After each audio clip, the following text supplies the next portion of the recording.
예수 그리스도 이름으로 하나님 말씀 함께 나누도록 하겠습니다. 이 시간 같이 나누실 말씀은 마태복음 5장 1절에서 7절까지 말씀이 되겠습니다.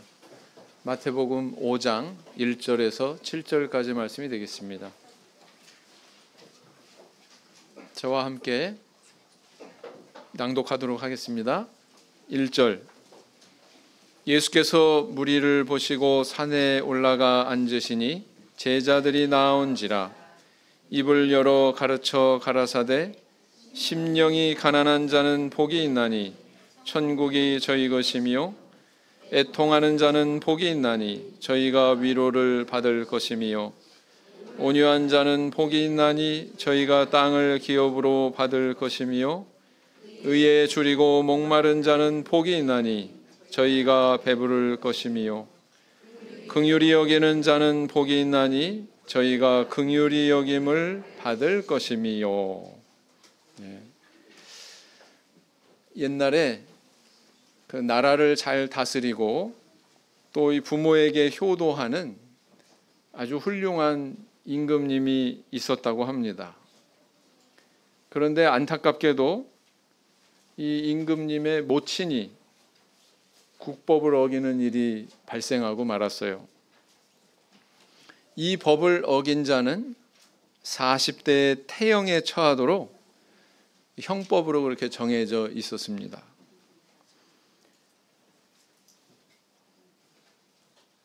백성들은 과연 임금님이 어떻게 처신할 것인가, 여기에 대해서 굉장히 궁금하게 여겼죠. 어떤 사람이 말했어요. 왕이 어머니를 지극히 사랑하시지만 국법을 생명처럼 중요하게 여기시니 어머니를 반드시 처벌하실 거야. 그랬더니 또 다른 사람이 이렇게 말했어요. 아니야. 임금님이 어머니를 얼마나 사랑하시는데 아마도 처벌하지 못하실 걸, 이렇게 이야기를 했다는 것입니다. 드디어 재판날이 밝았고 왕은 재판석에서 군졸들에게 이렇게 명령합니다. 여봐라, 죄인을 나무에 붙들어 매라. 그러자 이 백성들이 웅성거렸어요. 어떤 사람은 고개를 끄덕이기도 했고 반대로 다른 사람들은 고개를 가로저었습니다. 그런데 갑자기 임금님이 왕복을 벗어 던지고는 그 어머니가 묶여있는 형틀을 향해서 달리기 시작했습니다. 그리고 형틀에 도착했을 때 어머니를 꽉 껴안고는 다시 이제 군졸들에게 이렇게 명령을 했습니다. 여봐라, 저 국법을 어긴 자를 매우 쳐라. 군졸들이 아주 난감해졌어요. 몽둥이를 휘두르면 누가 맞아요? 임금님이 맞겠죠? 그 어머니를 이렇게 감싸고서 꽉 안고 있으니까. 그래서 막 머뭇머뭇거리고 있는데 또 다시 왕이 소리쳤습니다. 무엇을 하는 게냐? 왕명을 어기면 죽음으로 다스릴 것이다. 매우 쳐라. 이렇게 명령이 이루어지니까 비로소 군졸들이 이제 몽둥이로 매를 치기 시작했어요. 누가 맞았을까요? 임금님이 맞았겠죠.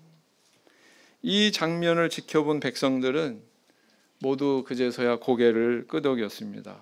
아하, 임금님은 법을 지키는 동시에 어머니에 대한 사랑도 저버리지 않았구나.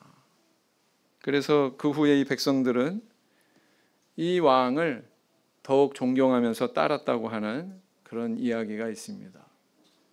여러분들 이 이야기를 들을 때 누가 생각이 나세요?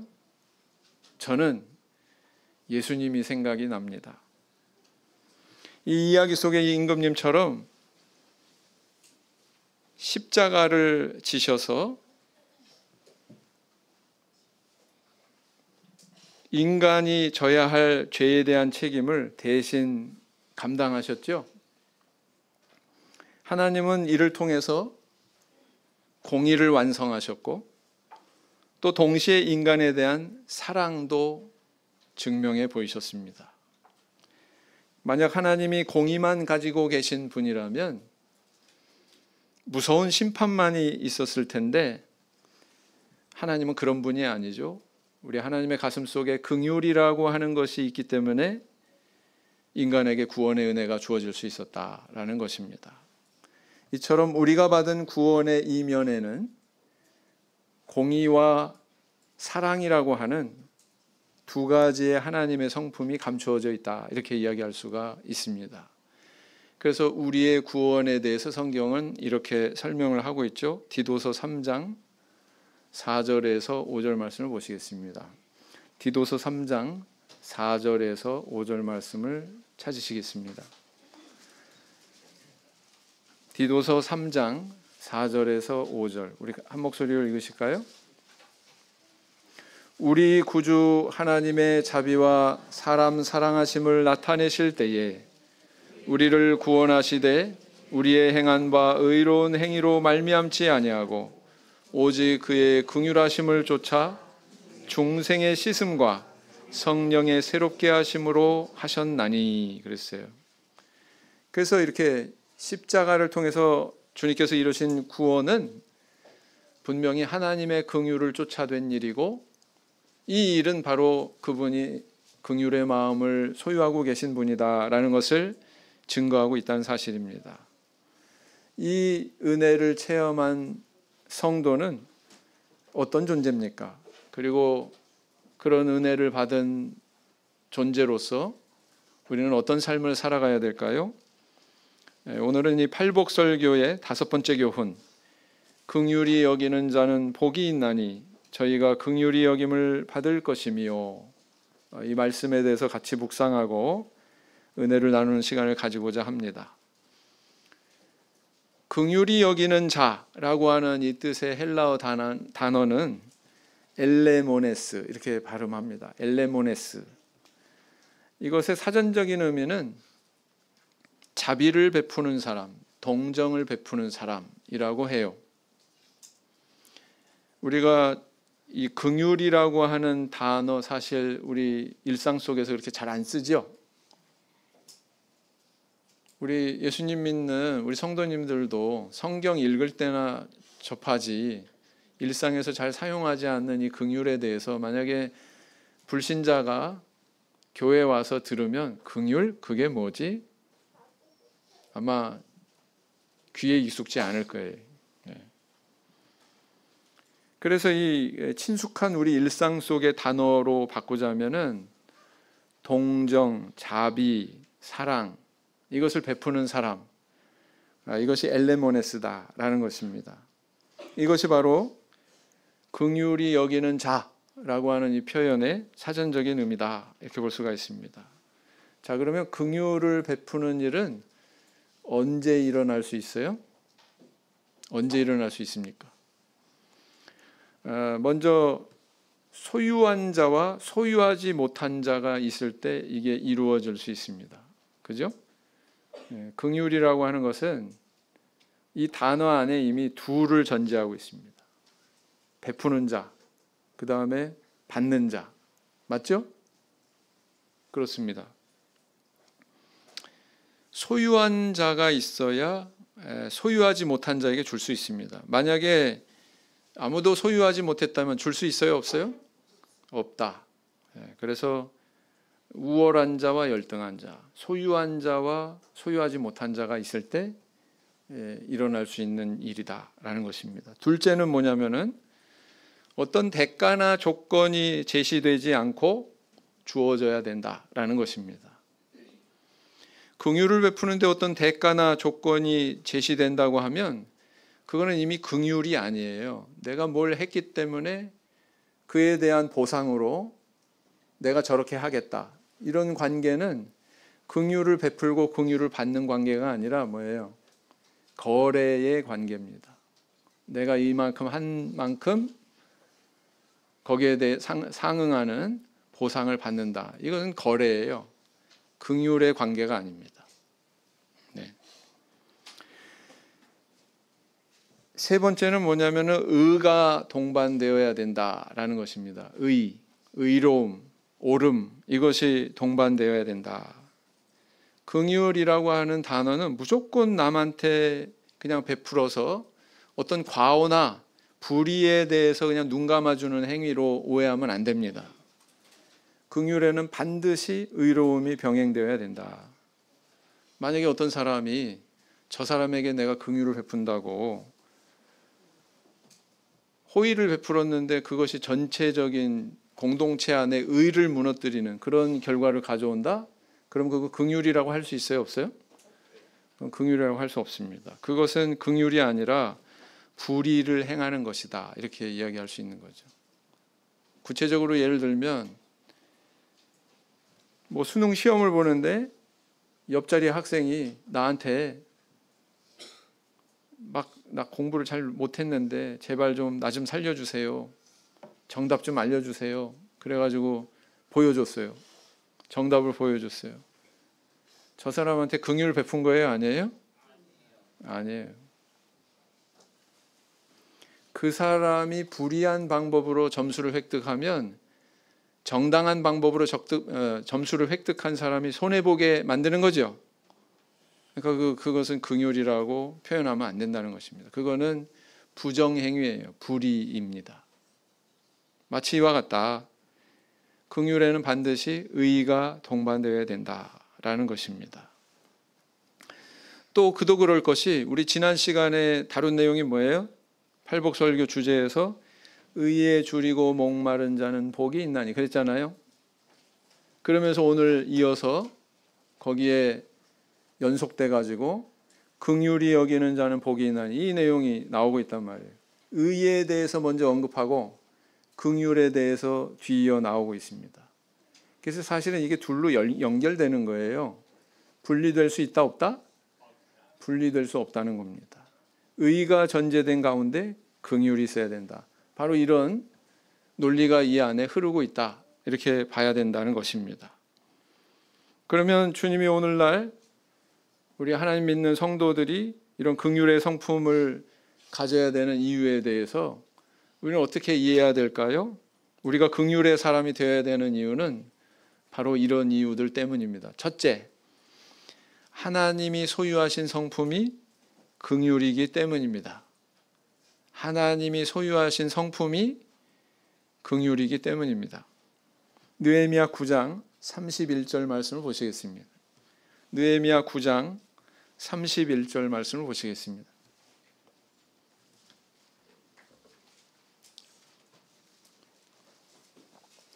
느헤미야 9장 31절 같이 읽겠습니다.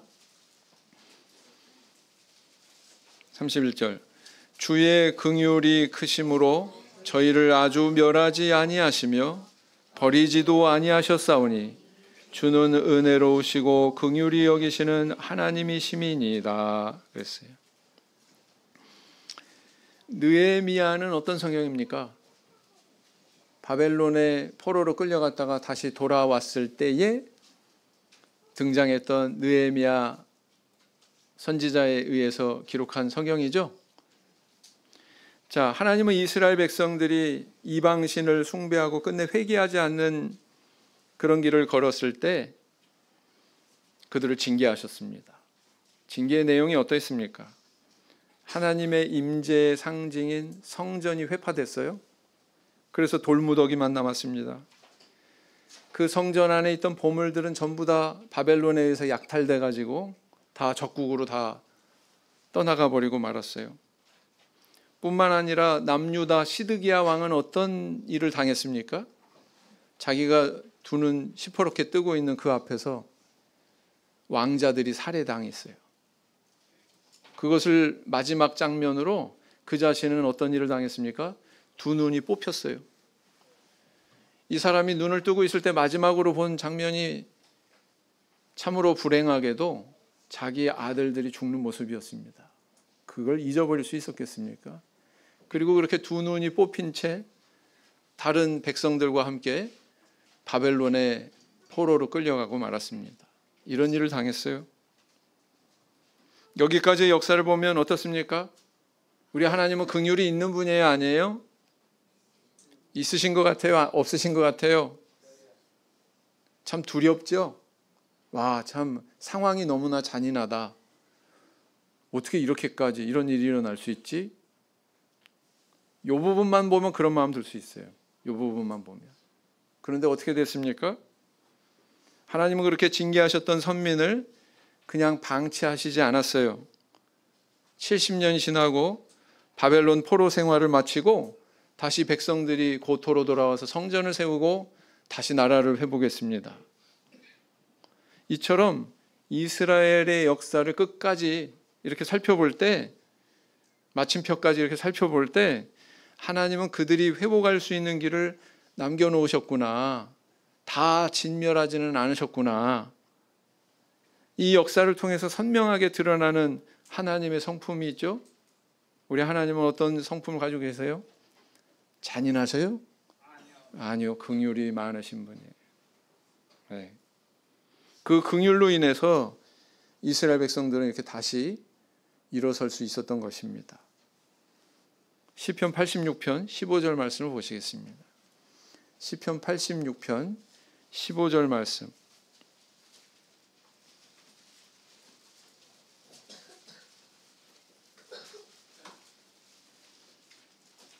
시편 86편 15절 같이 읽겠습니다.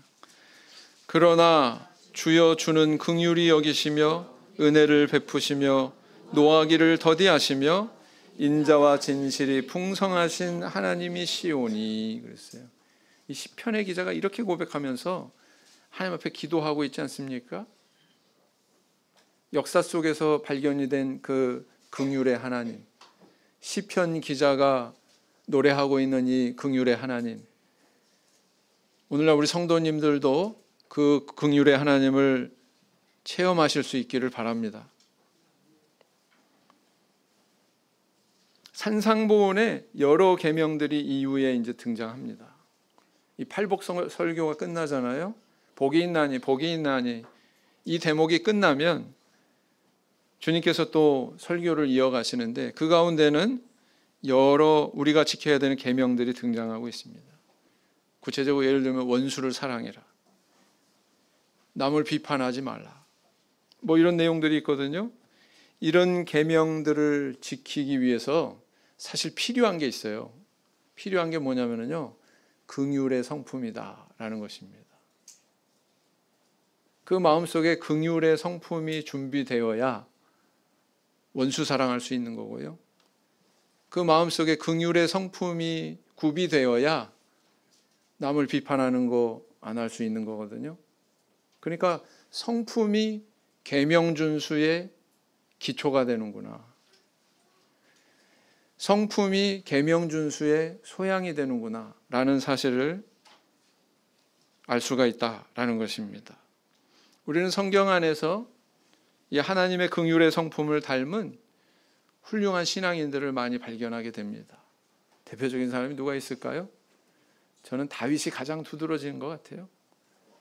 다윗이 어떠했습니까? 사울의 칼날을 피해서 이리저리 도망자 생활을 할 때 정말 힘겹고 어렵고 배고팠죠. 그래서 한 번은 나발이라고 하는 사람에게 우리들이 이렇게 당신의 짐승의 떼를 지켜줬으니 그 대가로 양식을 좀 지원해 주시오, 이렇게 아주 정중하게 요청을 했습니다. 그런데 거기에 대해서 대단히 모욕적인 그런 말을 듣죠. 그래서 다윗이 그때 어떠했습니까? 굉장히 분개했어요. 어느 정도로 분개했냐면은 당장 칼 들고 가서 죽여버리려고, 그런 마음을 먹고서 출정하지 않습니까? 그렇게 흥분되어 있는 상태의 다윗을 막아선 인물이 있었죠.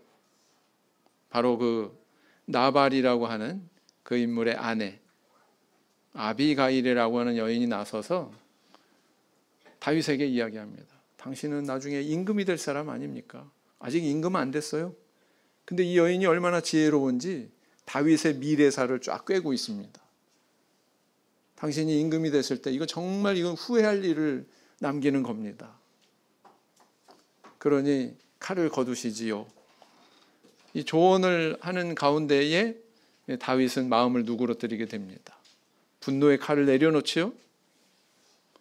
여러분, 내가 누군가를 상해할 수 있고 또 그럴 만한 정당한 이유가 있는데 그 칼을 휘두르지 않는 것도요, 그 마음의 바탕도 뭐가 있는 거예요? 긍휼이 있는 거예요. 그런가 하면 또 어땠습니까? 다윗은 이제 왕위에 올랐어요. 왕위에 오르면 사람들은 어떻습니까? 네. 비행기 타고 여기저기 해외 순방 다니고 그러면서 뭔가 우러름 받으면서 누리고 이거 먼저 생각할 텐데 다윗은 그렇지 않았어요. 다윗은 어떠했습니까? 자기가 긍휼을 베풀어야 되는 사람을 돌아봤습니다. 그의 눈에 무엇이 눈에 띄었어요? 요나단의 아들 무비보셋이 들어왔습니다. 그를 불러다가 자기 상에서 먹게 하고 그가 잃어버린 그런 재산까지 다 되찾게 해주고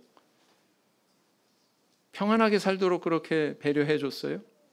이런 다윗의 모습을 보면 그가 얼마나 긍휼의 마음을 품고 산 인물인지를 알 수가 있습니다. 이런 모습이 있었기 때문에 아마도 하나님은 그를 왕위에 두시고 이스라엘 백성들을 통치하게 하셨던 것 같아요. 하나님은 이처럼 당신의 자녀답게 하나님의 성품을 닮은 사람을 사랑하십니다. 부디 하나님의 사랑을 받으시는 우리 성도님들 되길 원합니다. 마태복음 5장 48절을 보시겠습니다. 마태복음 5장 48절, 마태복음 5장 48절 같이 읽겠습니다. 시작. 그러므로 하늘에 계신 너희 아버지의 온전하심과 같이 너희도 온전하라. 자, 두 번째, 우리가 왜 긍휼을 베풀어야 됩니까? 왜냐하면 나는 항상 긍휼이 필요한 존재이기 때문이다 라는 것입니다. 나는 항상 하나님의 긍휼이 필요한 존재이기 때문에 그렇습니다. 히브리서 4장 16절 말씀을 찾으시겠습니다. 히브리서 4장 16절 말씀을 찾으시겠습니다. 4장 16절. 그러므로 우리가 긍휼하심을 받고 때를 따라 돕는 은혜를 얻기 위하여 은혜의 보좌 앞에 담대히 나아갈 것이니라. 히브리서 기자는 말하기를 이 성도가 긍휼하심을 받고 때를 따라 돕는 은혜를 얻고자 하나님의 제단에 수시로 들락날락 해야 되는 자들이다. 그게 바로 성도다. 이렇게 이야기하고 있습니다. 자, 물과 성령으로 거듭난 자, 이미 하나님의 긍휼을 입은 자입니다. 십자가의 긍휼로, 십자가의 은혜로 구원받았죠. 물과 성령으로 났죠. 그러나 이렇게 거듭난 이후에도 여전히 하나님의 긍휼이 필요한 존재가 바로 성도다라는 것입니다. 네. 왜냐하면 거듭난 이후에도 여전히 범죄할 수 있어요, 없어요? 실수할 수 있어요, 없어요? 있습니다. 그래서 혹시 범죄 저지르고 실수하고 했을 때 여전히 속죄의 은혜가 필요한 존재가 성도라는 거예요. 네. 그래서 구약시대건 신약시대건 구약시대 제사건 신약시대 예배건 공통적인 본질이 있습니다. 그 본질은 바로 뭐냐면은 그 제사 행위, 예배 행위 자체가 사실은 하나님의 긍휼을 구하고 하나님의 긍휼을 받는 과정이라는 거예요.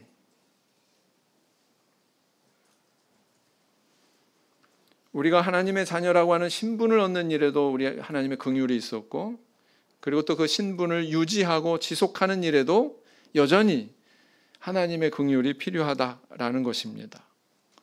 이처럼 출발부터 도착까지 하나님의 긍휼을 필요로 하는 존재가 바로 성도다라는 것을 알아야 된다는 것입니다.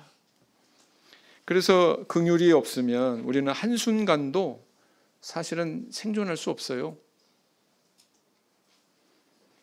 만일 사람이 죄를 범한 대로 하나님께서 즉각적으로 거기에 대해서 처분하신다면 모래알 같은 죄조차도 다 죄의 싹은 사망이다. 성경은 이렇게 선언하고 있어요. 하나님 앞에 남아날 자가 있을까요? 아마 지금까지 살아있을 사람 한 사람도 없을 것입니다. 그러나 우리 하나님은 긍휼의 하나님이시기 때문에 악인의 심판이 미뤄지고 불신자에게 구원의 은혜가 주어지고 범죄한 자에게도 이렇게 속죄의 은혜가 주어지는 것입니다.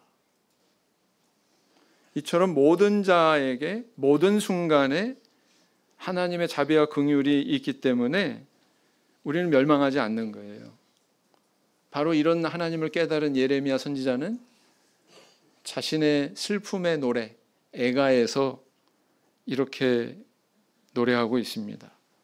애가, 예레미야 애가 3장 22절 23절 말씀을 보시겠습니다. 예레미야 애가 3장 22절 23절 말씀을 보시겠습니다. 같이 읽겠습니다.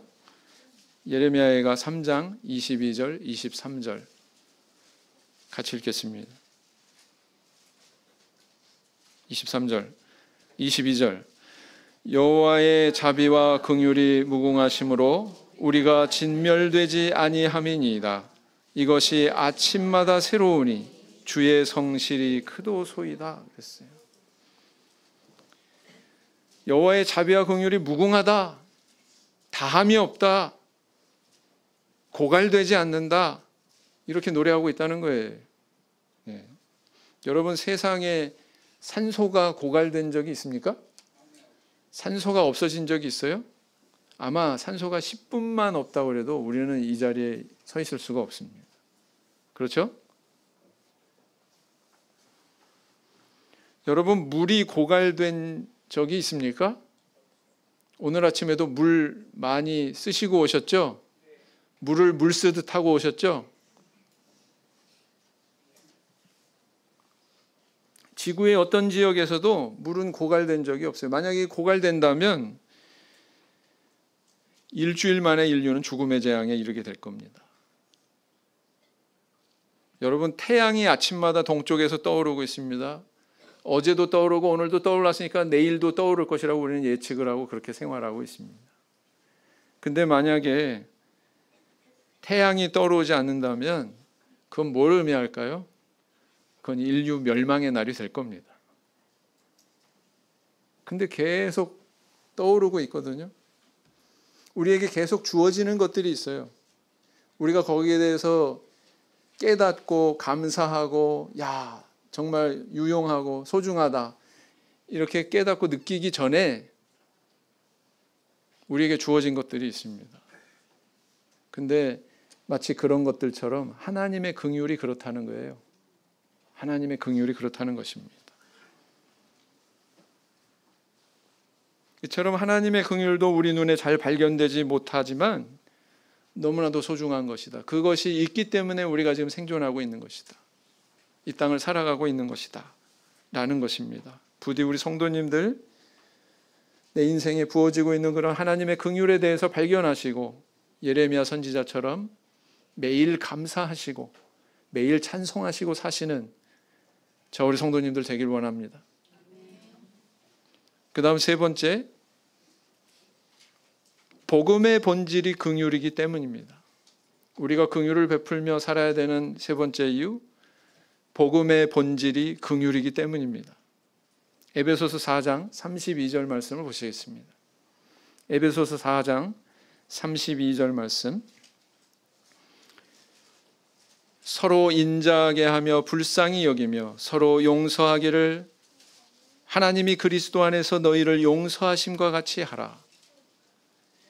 성경의 많은 내용들이요, 어떤 논조냐면요, 특히 서신서를 보면 하나님께서 너희들한테 이렇게 해주셨으니까 너희들은 저렇게 살아라 이렇게 말씀하고 계셔요.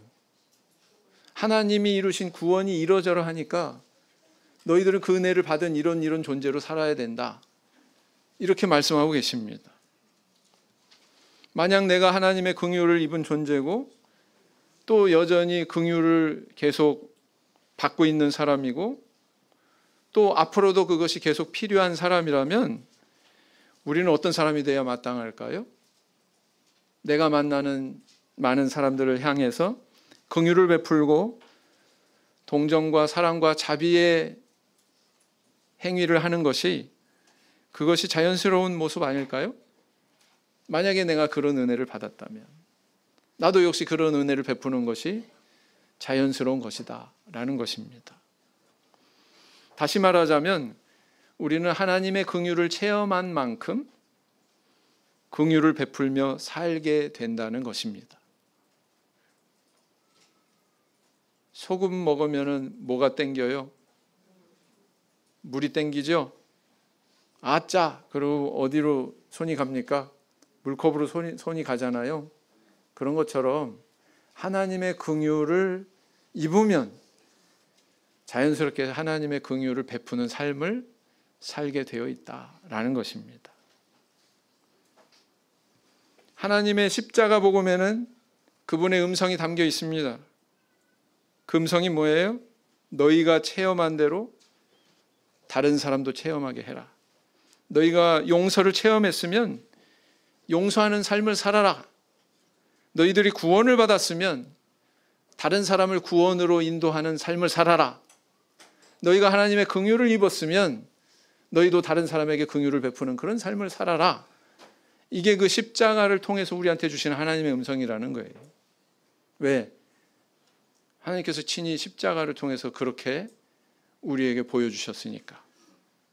그렇습니다. 만약 내게 용서의 마음이 없고 그 사람을 구원으로 인도할 의욕도 없고 그 사람에게 긍휼을 베풀 그런 의지도 없다면 여기에는 오로지 한 가지 설명만 있을 뿐이라는 거예요. 뭐냐? 그 설명은 나는 아직 충분히 하나님의 긍휼을 체험한 사람이 아니다.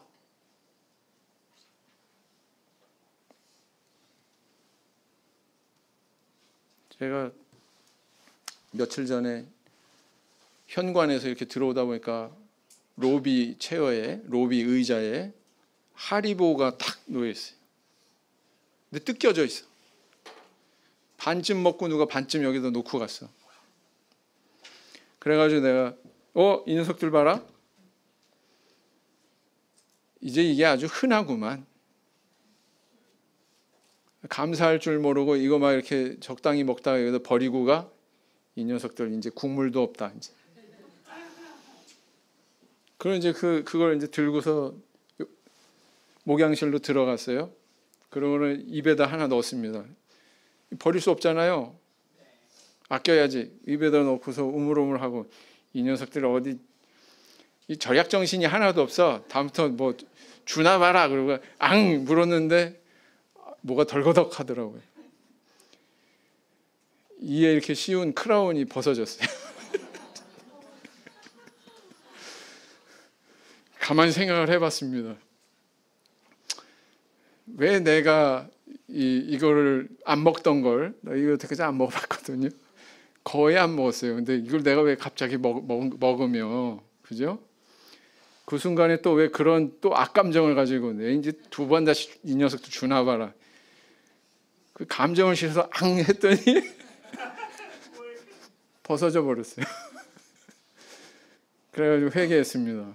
아이고, 내가 이렇게 어린아이들 그럴 수도 있지 이렇게 생각해야 되는데 그거 그냥 그거 하나 가지고 그냥 두 번 다시 주나 봐라 이렇게 생각하니까 하나님께서 그래 너 참 잘하는구나.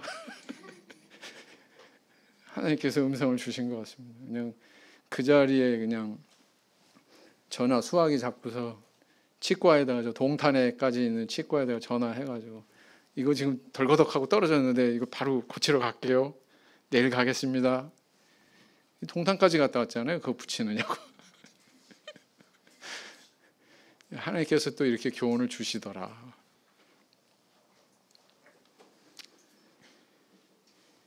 소양강 댐은요 70년 동안의 오랜 공사 끝에 완성이 됐답니다. 대단하죠? 아마 지금 같은 기술력이 없었던가 봐요. 댐을 만드는 기간도 오래 걸렸는데 순수하게 그 댐에다 물을 채우는 기간이 6, 7년이 걸렸대요. 6, 7년이 걸렸답니다. 댐을 건설해 놓고 차고 물이 차올라 저기 위에까지 차오르기까지가 6, 7년이 걸렸답니다. 소양강 댐은 본래 다목적 댐이죠. 여러 가지를 겨냥해서 만들었습니다. 그래서 그 호칭처럼 완성된 뒤에 쓰임새가 굉장히 대단했어요. 농업용수 그냥 공급하고, 농사 짓는데 물 공급하는 건 물론이고 전기도 생산할 수 있게 그렇게 만들었습니다. 그리고 강원도 양구, 인제, 원통, 여기 지금 군대가 있는 우리 형제 있죠? 이쪽으로. 양구, 인제, 원통 여기까지 배를 띄워가지고 사람들이, 전에는 막 육지로 한참 돌아갔는데 배 타고서 그냥 휙휙 다닐 수 있게 교통편이 이제 다 이렇게 마련이 된 거예요. 뿐만 아니라 그 두메산골에 갑자기 농민들이 배 타고 어부가 됐어요. 그래가지고 막 고기 잡아가지고 농가 소득도 이렇게 올리게 되는. 그러니까 이 댐 하나 생기는 것으로 인해서 이 파급력이 너무나도 엄청났다라는 것입니다. 이 댐 하나가 주는 교훈이 뭘까요? 이러한 일들이 이루어지기까지 총 70년이라고 하는 오랜 세월이 필요했습니다. 왜냐하면 거기에 물이 채워지는 데까지 또 시간이 필요했기 때문에. 그냥 이루어진 게 아니라는 거죠. 하나님의 긍휼의 성품은 무한하다, 이렇게 성경은 우리에게 가르치고 있습니다. 댐에 물을 채우듯이 내 안에 이 하나님의 긍휼의 흔적들을 이렇게 하나하나씩 채워나가게 되면 어떻게 될까요? 나중에 소양강 댐 같은 그런 사람이 될 수 있다는 거예요. 여기도 베풀고 저기도 베풀고, 여기에도 유익을 주고 저기에도 유익을 주고, 그런 인생을 살 수 있다는 것입니다. 그렇게 되겠죠? 네. 그런 댐 같은 사람이 되라. 하나님의 긍휼을 체험한 사람은 하나님의 긍휼을 베푸는 삶을 살 수밖에 없다는 것입니다. 그래서 오늘의 말씀, 긍휼히 여기는 자는 복이 있나니 저희가 긍휼히 여김을 받을 것이며, 십자가에서 나타내신 하나님의 긍휼이, 그리고 그분의 성품이 저와 우리 성도님들의 긍휼과 성품이 되기를 원합니다. 다 같이 묵상 기도하시겠습니다.